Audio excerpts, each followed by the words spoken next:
Las cosas como son. El gobierno de Gustavo Petro le sobró arrogancia y le faltó pericia para navegar y maniobrar el barco en las aguas tempestuosas de la política y terminó encallado cuando menos lo esperaba. Me dicen que días antes de que ocurriera lo que todos vimos en el Senado, el ministro Armando Benedetti, el ministro del Interior, llegó muy confiado al Congreso y le vio totalmente seguro de que tenían los votos para ganar la consulta. La posibilidad en medio de esa saboreo del triunfo, la posibilidad de que se fuera a revivir la reforma, era una opción que el gobierno pues ya había abandonado. Yo le pregunté aquí a Armando Benedetti, el ministro del Interior, que estuvo en a fondo, sobre esa posibilidad de que la reforma se reviviera y de si el gobierno estaba metido ahí de cabeza, viendo a ver cómo negociaba, y que se reviviera a través de una posible apelación que ya estaba en curso. Y él me dejó claro aquí que su apuesta era por la consulta y que lo de la apelación era ya un camino prácticamente descartado.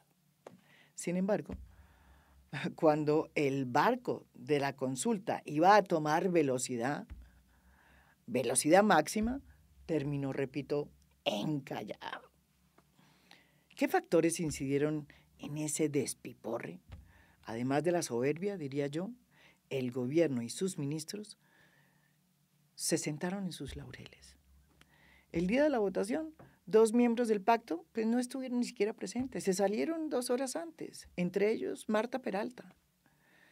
Su segundo error es que desecharon cualquier conciliación y metieron todos los huevos en la consulta y abandonaron la posibilidad de todo el proceso que conllevaba la apelación, que podría revivir la reforma. Y por último, su más grave error. En su afán por inflar la consulta, se les olvidó que de por medio estaban los derechos de los trabajadores. La consulta se volvió entonces un arma política, una vía para una precampaña que les daba una ventaja porque ponía a la oposición tras las cuerdas. Y además les funcionó porque hasta Petro estaba subiendo las encuestas. En un momento en que el gobierno andaba sin banderas, encontraron una fórmula, que era un gana-gana. Y en lugar de ponerse a trabajar realmente, se sentaron en sus laureles. Mientras tanto, la oposición a Petro, que hasta ahora había sido una oposición poco briosa y más bien opaca y triste, empezó a afinar sus cartas y las jugó mejor que hace unas semanas, cuando hundió la reforma laboral creyendo que el país se lo iba a agradecer. Ellos también se equivocaron, porque pensaron que hundir una reforma que no tenía consenso, como la reforma de la salud, era lo mismo que hundir una reforma que venía de la Cámara con un consenso amplio y que había sido una especie de experimento que unió a sectores que nunca se hubieran sentado y que estuvo liderada por Gloria Inés Ramírez, una ministra que se empleó a fondo para sacar adelante esa reforma. Y esa oposición pensó que podían hacer lo mismo y que podían hundir una reforma que tenía que ver con la restitución de unos derechos laborales que habían sido sustraídos en otra reforma que fue la que se llevó a cabo en el 2004 bajo la presidencia de Álvaro Uribe. La oposición la sepultó sin ninguna pena cuando llegó a la Comisión Séptima. Y se les devolvió como un boomerang y los dejó como unos congresistas que estaban en contra de los derechos laborales. Y cuando se dieron cuenta, ellos mismos se habían puesto una lápida al cuello. Sin embargo, en política siempre hay que saber reconocer los errores. Sin embargo, a pesar de que a la oposición le importa un bledo, realmente, los derechos de los trabajadores, pues en esta ocasión aprendieron su lección y no fueron soberbios. Y sabían que la mejor manera de quitarse esa lápida del cuello era reviviendo la reforma laboral, que ellos mismos habían enterrado y hundido en la Comisión Séptima. Por eso lograron cambiar muy bien el orden del día, con una proposición que bien temprano presentó la senadora del Centro Democrático, Paloma Valencia, para que se votara primero la apelación y luego la consulta. Y cuando el gobierno vio que esa ponencia había tenido tantos votos, cambiaron.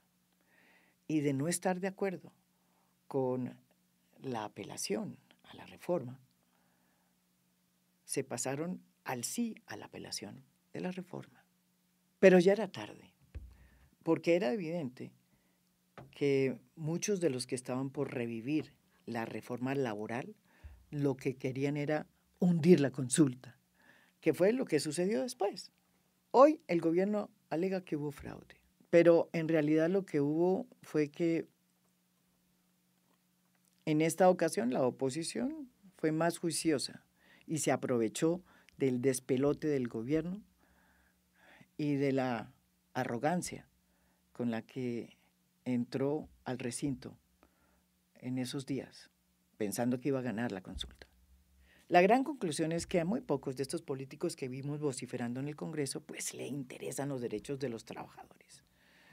A la oposición no le interesaba revivir la reforma, sino hundir la consulta. Y al gobierno le interesaba era que pasara la consulta y no que reviviera la reforma en el Congreso para que se debatiera. Paradojas de esta política.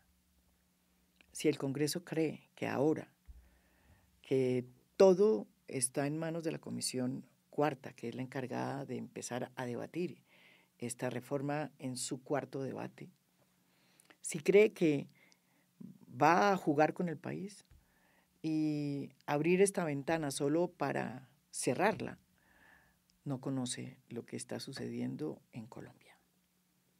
Aprendan a leer este país y dejen de vivir en esa burbuja que es el Congreso.